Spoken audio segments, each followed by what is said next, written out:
Era sábado, las 17:33 de la tarde. Yo estaba bajando la basura. Subí las escaleras porque el ascensor seguía roto desde hacía semanas. Abrí la puerta con cuidado, porque Clara dormía la siesta. Dejé las llaves en la mesa del recibidor y fue entonces cuando lo escuché. Una risa. No era la de mi hija. Tampoco la de la tele. Era la risa de mi mujer. Pero sonaba distinta. Coqueta. Ligera. Como si estuviera flotando. No debería haber nadie en casa. Laura me había dicho que saldría con su prima a comprar ropa en el centro. Pero allí estaba, su risa saliendo desde el salón, acompañada por una voz masculina. Una voz que no reconocí. Me acerqué en silencio, como si no pisara el suelo. Me asomé sin que me vieran. Y ahí estaban, mi mujer sentada en el sofá, con un tipo a su lado. Muy cerca. Demasiado cerca. Ella reía con la cabeza echada hacia atrás, mientras él le tocaba la pierna como si ya lo hubiera hecho 1000 veces. Ella no se apartó. No se tensó. No le retiró la mano. Al contrario, se la dejó puesta. Volví a esconderme antes de que me vieran. Me temblaban las piernas. Mi hija dormía a 10 metros de ese sofá. Y yo me quedé quieto, en el pasillo, sin saber si entrar gritando o largarme sin hacer ruido. No sabía qué hacer. Pero supe que ese momento no lo iba a olvidar nunca. Me quedé en el pasillo más de 5 minutos, respirando como si hubiese corrido una maratón. No tenía un plan, no sabía si entrar de golpe, gritar, echarlo a patadas o quedarme en silencio. Lo único que tenía claro es que acababa de ver a mi mujer, la madre de mi hija, en una situación que no tenía explicación inocente. No era un abrazo rápido, no era un primo, no era un desconocido perdido pidiendo indicaciones. Era un tipo cómodo, con la mano en su pierna, mientras ella reía como si estuviera encantada. Y yo, parado como un imbécil, sin saber si moverme o quedarme inmóvil para siempre. Entré en casa con la cara tranquila, como si no hubiera pasado nada. Me fui directo al baño, cerré la puerta y me miré al espejo. Me vi raro. Parecía otra persona.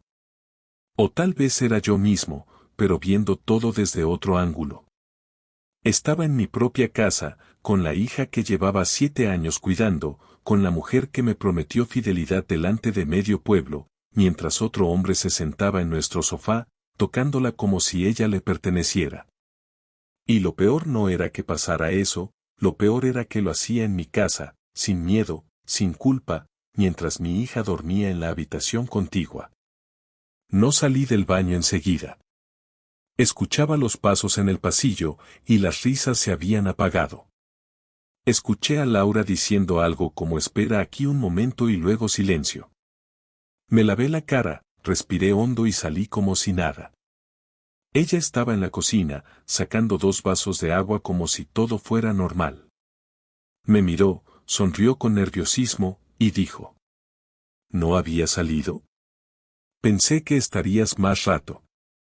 Volví antes, le contesté sin cambiar el tono de voz. ¿Todo bien? Ella dudó un segundo. Solo un segundo. Luego asintió. Sí, vino Jaime a traerme unos papeles del trabajo, aprovechamos para charlar un rato. No pregunté quién era Jaime. Tampoco pregunté por qué esos papeles no estaban sobre la mesa. Miré hacia el salón. No había rastro de documentos, ni bolsas, ni nada que indicara un asunto laboral. Solo el eco reciente de una risa demasiado ligera. Me fui a la habitación de Clara, le di un beso en la frente y me senté junto a ella mientras dormía. Necesitaba estar con alguien que no mintiera. Que no se riera así con otro hombre en nuestra casa. Que no me mirara con esa expresión a medio camino entre el susto y la vergüenza. Cuando salí, Jaime ya no estaba. Ni me saludó ni se hizo el educado. Simplemente había desaparecido. Laura se había sentado en el sofá como si nada. Me miró cuando pasé frente a ella y me dijo: ¿Quieres que prepare algo para merendar? No tengo hambre, le respondí sin mirarla. Pasé la tarde encerrado en mi taller, el trastero que convertí hace años en una especie de refugio con herramientas, una vieja televisión y mis cosas. Pensé en muchas cosas. No podía hablar con nadie porque no sabía qué decir. No tenía pruebas de nada. Solo una escena, una imagen que no se me iba de la cabeza. Podía imaginar las excusas, las explicaciones absurdas. Pero la verdad estaba ahí, frente a mis ojos. Laura tenía a otro hombre en casa, y no parecía haber sido la primera vez. A la noche, cuando nos acostamos, ella se metió en la cama como si todo estuviera en orden. Yo me puse de lado, de espaldas a ella. No dijo nada. Solo apagó la luz. No me tocó, no me abrazó. No hizo ningún intento de actuar como una mujer que amaba a su marido. Y yo tampoco quería que lo hiciera. Si me tocaba, creo que la habría apartado. Me sentía sucio. Invadido. No dormí casi nada esa noche. Al día siguiente, me levanté temprano y preparé el desayuno como de costumbre. Clara se levantó sonriendo, corrió a abrazarme y me preguntó si íbamos al parque. Le dije que sí, que después del desayuno saldríamos. Laura se sentó con nosotros y me miró de reojo, como esperando que yo hiciera una pregunta. Pero no dije nada. Si quería hablar, que lo hiciera ella. Después del parque, mientras Clara jugaba en los columpios, me senté en un banco y me puse a pensar en cómo podía saber la verdad. Porque eso era lo que necesitaba, saber todo. No me bastaba con una sospecha. No me servía esa imagen en el salón. Tenía que tenerlo claro. Saber quién era ese tipo. Cuánto tiempo llevaba viendo a mi mujer. Si había estado en mi cama, si había conocido a mi hija. Si me había mirado a los ojos en algún cumpleaños. Cuando volvimos, Clara se metió a ver dibujos y yo aproveché para sentarme con Laura en el salón. Me miró, como esperando algo. No me anduve con rodeos. ¿Quién es ese tal Jaime? Bajó la mirada. La respuesta tardó más de lo que tardas cuando dices la verdad. Un compañero del trabajo, nada importante. ¿Y por qué estaba tocándote la pierna? Esa vez me miró directo, con los ojos más fríos que nunca. ¿Qué estás diciendo? Lo que viste. Yo entré. Te vi. No tenías cara de estar incómoda. Al contrario. No respondió. Y en ese silencio, en esa falta de reacción, entendí todo. Tal vez no tenía pruebas para un juez. Pero para mí, bastaba. ¿Estás teniendo algo con él? Ella se levantó, como si no quisiera seguir la conversación. No voy a hablar de tonterías. No me tomes por imbécil. Se detuvo. No se giró, pero su espalda tensa decía más que cualquier frase. No negó nada. No dijo ni una palabra más. Se encerró en el baño. Y yo me senté en ese sofá, el mismo donde él estuvo el día anterior, y sentí ganas de arrancarlo de la pared y tirarlo por la ventana. Pero no lo hice. Me quedé ahí, sabiendo que algo había cambiado para siempre. Y que lo peor aún no había llegado. A la mañana siguiente decidí no hacerme el idiota. Preparé el desayuno como de costumbre, pero no le hablé. Ni una sola palabra. No porque quisiera castigarla con silencio, sino porque no sabía qué más decirle. Ya sabía lo suficiente. No necesitaba que me lo confirmara, porque si hubiera sido mentira me lo habría gritado en la cara, y en cambio eligió encerrarse en el baño y no salir hasta pasada una hora.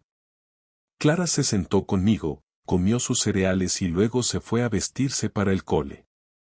Laura apareció vestida como siempre, con su bolso de trabajo colgado del hombro, y solo dijo llego tarde antes de salir por la puerta. No me miró. No esperó respuesta. Y yo tampoco se la di. Ese día no trabajé. Llamé al jefe y le dije que tenía un tema personal urgente. Me quedé en casa. Quería verla volver. Quería mirar cómo se movía, si llegaba sola, si se vestía para él o para mí. Necesitaba observarla. Volvió a las 7 de la tarde, puntual como siempre. Entró con una bolsa de supermercado y me preguntó desde la cocina si quería cenar. Le dije que no. Se quedó un segundo en silencio y luego respondió con un vale sin emoción. Clara se encerró en su cuarto con sus dibujos y no salió hasta que la obligamos a lavarse los dientes. Todo funcionaba como cualquier otro día. Pero no era un día más. Cuando Clara se durmió, cerré la puerta de su habitación, bajé las persianas del salón y apagué la tele. Laura estaba sentada en el sofá, sin mirar el móvil. Supongo que sabía que había llegado el momento. Me senté frente a ella. La mesa del salón nos separaba. No me vas a negar nada, ¿verdad? No tengo por qué darte explicaciones si me estás acusando de algo que no hice. Te vi, Laura. No tienes nada que negar. Te vi con él. No un malentendido, no un roce por accidente. No era un trámite de trabajo. Era algo más. Ella me miró, pero sin esa mirada que conocía. Había algo defensivo, frío, como si estuviera cansada de pelear, aunque aún no hubiéramos empezado. Se levantó y empezó a caminar por el salón, como si necesitara moverse para pensar. Lo nuestro ya no funciona. Hace tiempo. Solo que tú no lo ves. O no quieres verlo. ¿Y en vez de hablarlo decides traer a un tipo a casa? ¿Ese es tu método para arreglar las cosas? No lo traje a follar, si eso es lo que estás pensando, dijo mirándome con una mezcla de desprecio y lástima. Y si hubiera querido hacerlo, no habría sido aquí. No soy estúpida. ¿Y yo sí? Se quedó callada. Sabía que esa frase no tenía vuelta atrás. Yo me acerqué un poco, no demasiado, solo lo justo para que no se sintiera cómoda. ¿Quién es ese imbécil? Un compañero. Se llama Jaime. Lo conocí hace unos meses. Empezamos a hablar en el trabajo, luego quedamos un par de veces. Nada serio. ¿Nada serio? Estaba en mi casa. Tocándote como si fuera suya. ¿Qué parte de nada serio incluye eso? No te pongas en plan víctima, Andrés. Hace años que estamos como compañeros de piso. Solo compartimos la crianza de Clara. ¿Cuándo fue la última vez que me tocaste sin que yo te lo pidiera? ¿O qué hablamos de algo que no fueran facturas o el colegio? ¿Y eso justifica esto? No estoy justificando. Te estoy diciendo que ya no éramos pareja desde hace mucho. Tú decidiste mirar para otro lado. Yo al menos hice algo. Hiciste algo, repetí en voz baja. Algo como traerlo a casa. No iba a dejar a Clara sola.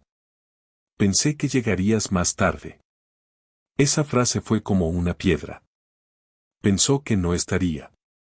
Pensó que podría jugar a lo suyo sin que nadie se enterara. No solo me engañó. Me subestimó. ¿Cuánto tiempo llevas viéndolo? Unos meses. ¿Te acuestas con él? Silencio. No hubo respuesta inmediata. Eso era suficiente. Pero igual esperé. Sí. Esa palabra cayó como una bomba que no hace ruido pero deja todo en ruinas. Me apoyé en la mesa, necesitaba estabilizarme. No lloré. No grité. Pero algo se rompió por dentro. Y no iba a repararse. ¿Y ahora qué? Pregunté con la voz baja. No lo sé, dijo sin mirarme. No pensaba que llegaríamos a esta conversación así, tan de golpe. ¿Te vas a ir con él? No lo sé. No sé qué quiero. Perfecto. Entonces lo voy a decidir yo. Ella levantó la vista, ahora sí con miedo. No miedo físico, no miedo de que le hiciera algo, sino miedo real de que ya no tuviera el control de lo que venía después. ¿Qué vas a hacer? Primero, vas a dormir en el sofá. Segundo, vas a empezar a buscarte un sitio donde vivir. Tercero, yo me voy a encargar de que esto se sepa. Tus padres, tus amigos, el colegio de Clara si hace falta. No pienso protegerte. ¿Estás loco? No, Laura. Estoy harto. Se quedó parada, sin saber qué decir. Por primera vez la vi vacía. No tenía argumento, ni respuesta, ni excusa. Solo miedo. Esa noche dormí con la puerta cerrada, aunque no pude pegar ojo. Me pasé la noche imaginando formas de hacerle pagar todo lo que había hecho. No solo por el engaño, sino por la falta de respeto. Por el descaro. Por no haber tenido la decencia de irse antes de destrozarlo todo. Y lo peor es que sabía que esto no había terminado. Solo había empezado. El lunes por la mañana me levanté antes que ella. Preparé el desayuno para Clara, la llevé al colegio y me tomé el día libre otra vez. No le dije nada a Laura. Cuando volvió de dejar a Clara, me encontró revisando papeles en la mesa del comedor. La miré sin decir palabra. Ella tampoco habló. Se metió al baño, luego salió y se fue al trabajo. Era evidente que esperaba una discusión, un reclamo, algo que le permitiera victimizarse o ponerse a la defensiva. No le di ese gusto. La indiferencia le dolía más. Cuando se fue, abrí el ordenador, busqué el contacto de un abogado que un compañero de trabajo me había recomendado hacía años cuando pasó por su propio divorcio y pedí una cita. La secretaria me dio hora para el miércoles. Le dije que necesitaba saber qué pasos debía seguir para proteger a mi hija, mi casa y mi tranquilidad. Luego me puse a revisar los movimientos de la cuenta conjunta. Empecé a anotar gastos que no coincidían con nada que yo conociera. Restaurantes, transferencias, compras. Todo con fechas que no cuadraban con lo que ella me decía que hacía. No necesitaba pruebas para mí, pero sí para dejar constancia de quien había roto todo. No pensaba permitir que se quedara con la mitad de algo que había destruido con tanta facilidad. Después de comer, llamé a Tomás, un amigo del trabajo que había tenido su propia historia parecida hacía 2 años. Me dijo que lo que necesitaba era exponerla, que si ella no había tenido reparo en engañarme, tampoco merecía que yo la cubriera. No necesitaba convencerme. Lo que quería era que la gente supiera qué clase de persona era. Quería que sus padres lo supieran, que sus amigas lo supieran, que los compañeros del colegio de Clara supieran que la mujer que saludaban con sonrisas por la mañana traía hombres a su casa mientras su hija dormía. No para humillarla sin razón, sino para poner las cartas sobre la mesa. Si iba a destruir una familia, al menos que todos supieran por qué. El martes por la tarde imprimí capturas de las transacciones sospechosas y las guardé en un sobre. También copié las fotos familiares que tenía en el disco duro, las del nacimiento de Clara, cumpleaños, vacaciones. No iba a permitir que se llevara también los recuerdos. Dejé todo preparado para mi cita con el abogado. Esa noche ella volvió y me preguntó si pensaba seguir con ese trato. Le dije que sí, que esto era solo el principio. Me miró con rabia, como si fuera yo el culpable de algo. Me pidió que habláramos en serio, que no podíamos vivir así. Le dije que ya no vivíamos juntos, que solo compartíamos techo hasta que uno de los dos se fuera. Andrés, esto no es sano para Clara, me dijo, cruzada de brazos, parada en medio del pasillo. No. Lo que no fue sano fue traer a tu amante a casa. Esto es lo que viene después. Y si te molesta, puedes irte cuando quieras. Ella apretó los labios y volvió al salón. Dormía ahí desde la confrontación. No había intentado volver a la habitación. Y si lo hacía, no le iba a abrir. El miércoles fui al despacho del abogado. Le conté todo. No adorné nada, no exageré. Le expliqué cómo había empezado todo, que había visto, lo que ella reconoció, lo que no negó. Él tomó nota, me preguntó por la situación económica, por los bienes, por Clara.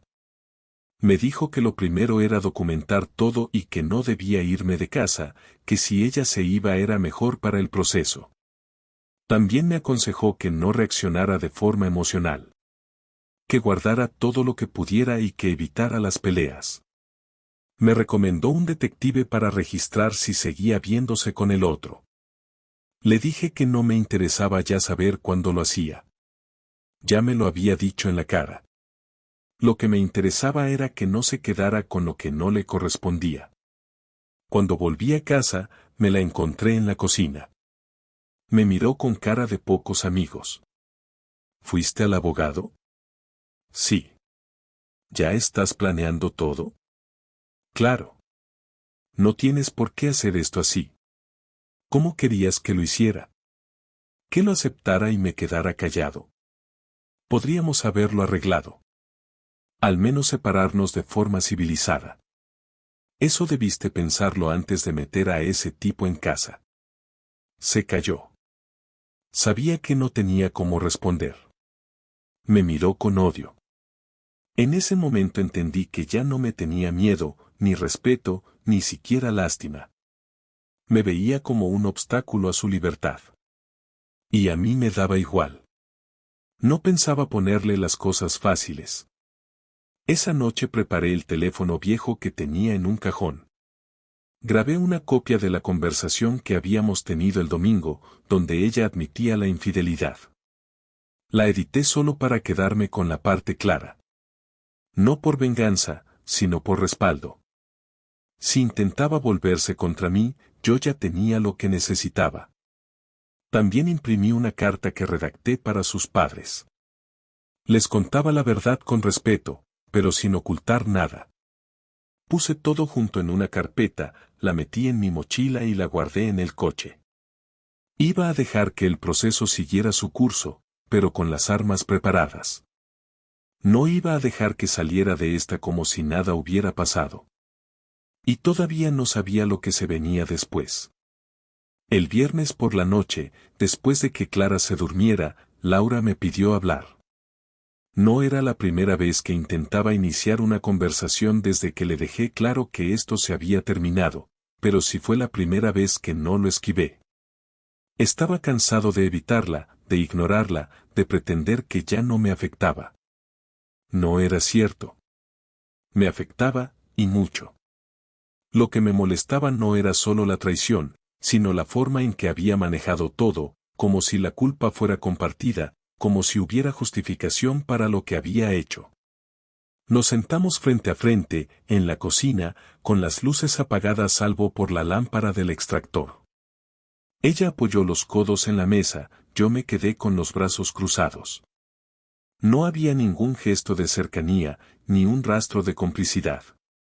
Éramos dos personas que ya no compartían nada. He estado pensando, empezó, con un tono que intentaba ser calmo. No quiero que esto termine así, con odio, con resentimiento. No es bueno para Clara. Tú decidiste cómo iba a terminar todo esto, le dije sin levantar la voz. Fuiste tú la que rompió todo sin avisar. No fue de un día para otro, respondió sin titubeos. Te lo juro, Andrés. Lo intenté. Te esperé. Aguardé a que volvieras a verme, a que me hablaras, a que me tocaras sin que te lo pidiera. No fue solo sexo con otro. Fue sentirme sola, invisible. Y en lugar de hablarlo, buscaste a alguien más, repliqué. ¿Eso era más fácil? ¿Traerlo a casa mientras Clara dormía a 10 metros? No iba a pasar nada esa tarde, dijo rápido. Solo vino a hablar. No sé en qué momento pensé que era buena idea. Tal vez fue cobardía. Tal vez fue rabia. No lo sé. Pero lo hice. Y no puedo cambiarlo. No me interesa que lo cambies. Ya está hecho. ¿Y ahora qué vas a hacer? ¿Vas a seguir con el abogado? ¿Vas a destruir todo? ¿Destruir? Lo destruiste tú. Se hizo un silencio tenso. Ella me miró a los ojos, pero sin la dureza de los días anteriores. Por primera vez desde que la enfrenté, vi algo que no sabía si era tristeza real o solo arrepentimiento por las consecuencias. Me preguntó si pensaba pedir la custodia completa. Le dije que no lo sabía todavía, que eso lo decidiría con el abogado.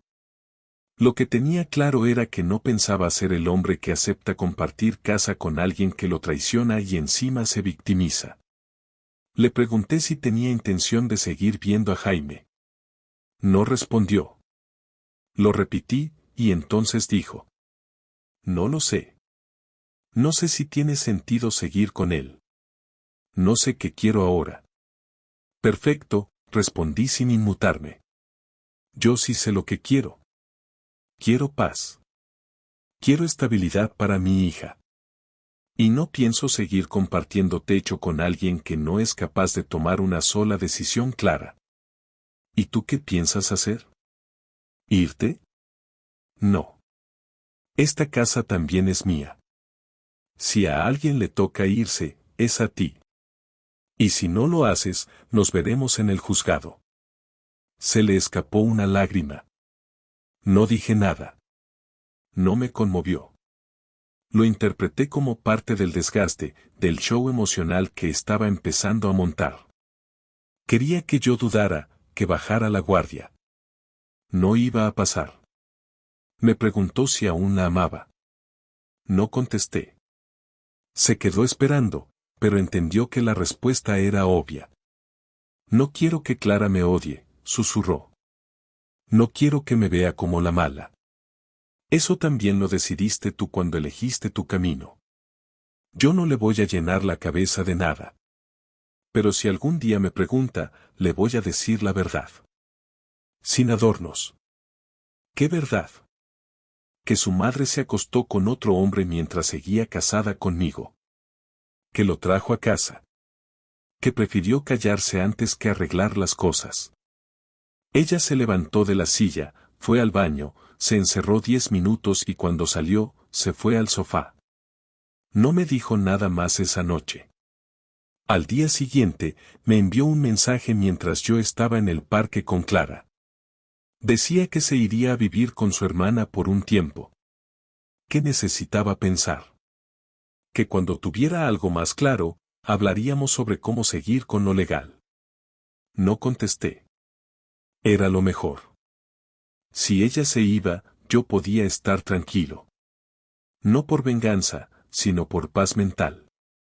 Lo único que me importaba ahora era Clara. Esa noche dormí sin tensión. No bien, pero al menos sin esa presión constante en el pecho. Al día siguiente, limpié el salón, ordené su parte del armario y metí sus cosas en cajas. No las toqué con odio. Solo quería recuperar mi espacio. Ese domingo, mientras doblaba la ropa de Clara, entendí que mi vida no iba a ser igual, pero tampoco peor. Había una parte de mí que estaba destruida, sí. Pero también había otra parte que empezaba a despertarse. Por primera vez en semanas, sentí algo parecido a alivio. No felicidad, no tranquilidad plena, pero sí algo que se acercaba al inicio de una recuperación. Y eso ya era bastante. Pasaron 3 semanas desde que Laura se fue a casa de su hermana. Durante ese tiempo no la vi, no la busqué, no le escribí. Solo hablábamos por mensajes puntuales sobre temas relacionados con Clara. No hubo ni una frase fuera de lugar, ni una palabra de más. Todo frío, correcto y sin emociones. Clara no preguntó por qué su madre no dormía en casa. Solo dijo un día que la extrañaba. Le respondí que estaba en casa de la tía por unos días. No le mentí, pero tampoco le expliqué el motivo. Era muy pronto para involucrarla en algo que no iba a entender del todo. Lo que más me sorprendió fue que no preguntara mucho más. Como si ya se hubiera acostumbrado al nuevo silencio entre nosotros dos. Volví a la rutina como pude. Fui al trabajo todos los días, cumplí con mis horarios, volví a cocinar por las noches. Había algo en esa normalidad forzada que me ayudaba a mantenerme enfocado. Me recordaba que la vida sigue, que los recibos siguen llegando, que Clara necesita cenar, dormir, hacer deberes, jugar, reírse. Y que yo, por más roto que me sintiera, no podía permitirme el lujo de rendirme. Había pasado la etapa del enojo. Ya no tenía ganas de vengarme. Ni siquiera me importaba si seguía con Jaime o si él también había salido corriendo cuando se enteró de que ella estaba en plena separación. Lo que me importaba era salir de eso con la frente alta. No quería arrastrarme, no quería que mi hija creciera viendo a un padre derrotado.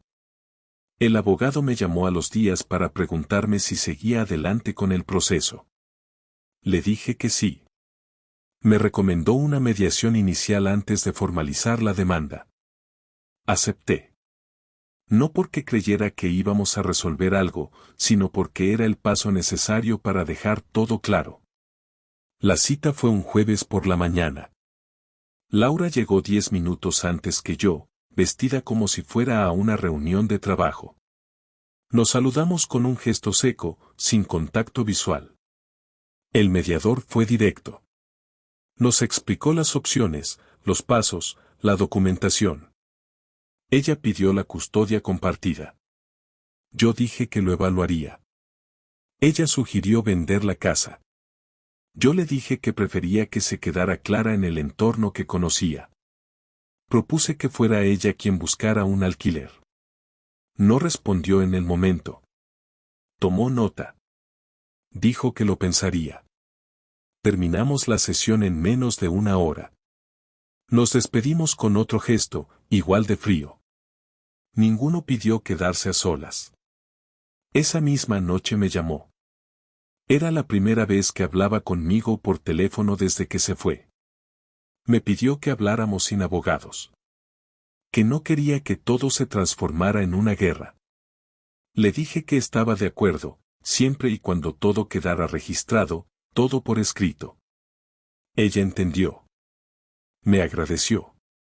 Su voz sonaba distinta. Más cansada. Más derrotada. Me preguntó cómo estaba Clara. Le dije que bien. Me preguntó si yo estaba bien. Le respondí que sobrevivía. No hubo más. Colgamos sin promesas, sin amenazas, sin ninguna emoción. Esa misma semana recibí un mensaje de su madre. Me decía que sentía mucho lo que había pasado. Que estaba triste por cómo habían terminado las cosas. Que me tenía aprecio. Le agradecí, sin entrar en detalles. No necesitaba que nadie eligiera bandos. Solo quería que todos entendieran que yo no había sido el que rompió nada.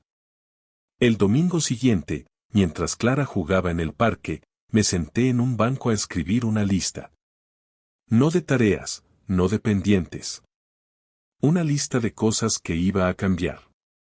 Iba a dejar de esperar que las cosas volvieran a ser como antes. Iba a dejar de revisar el pasado buscando donde me equivoqué. Iba a enfocarme en lo que venía. En cambiar la decoración de la casa. En volver a salir, aunque no tuviera ganas. En visitar a mi hermana en Barcelona, como llevaba años prometiendo. En organizar un viaje con Clara para el verano. Nada lujoso. Solo unos días en la playa, los dos solos. Volver a crear recuerdos nuevos. El martes por la tarde, Laura vino a buscar a Clara. Era parte del acuerdo temporal. Clara saltó de alegría al verla. Le di la mochila y la miré. Me pidió si podía entrar un minuto. Asentí. Se notaba que venía nerviosa. Dijo que no sabía cómo explicarle a Clara lo que estaba pasando. que no quería que creciera pensando que todo fue culpa mía. Le respondí que lo importante era que no usáramos a nuestra hija para pagar los platos rotos. Me dijo que no sabía si había sido cobarde, impulsiva o simplemente egoísta. No respondí. No necesitaba su autodiagnóstico. Antes de irse, me preguntó si me veía rehaciendo mi vida. Le dije que no tenía ni idea. Que por ahora solo quería estar tranquilo. Me miró largo rato, como esperando algo. Tal vez una señal, una frase. No se la di. Abrió la puerta, salió con Clara de la mano y no volvió a mirar atrás. Cerré la puerta y me senté en el sofá. Por primera vez desde que todo estalló, no sentí rabia. No sentí pena. Solo un cansancio profundo, pero con un fondo distinto. Como si finalmente hubiese cruzado la última curva del camino. Tal vez más adelante tenga ganas de enamorarme otra vez. Tal vez no. No me importa. Ahora tengo a mi hija, mi casa en orden, y silencio. Y por primera vez en mucho tiempo, el silencio no duele.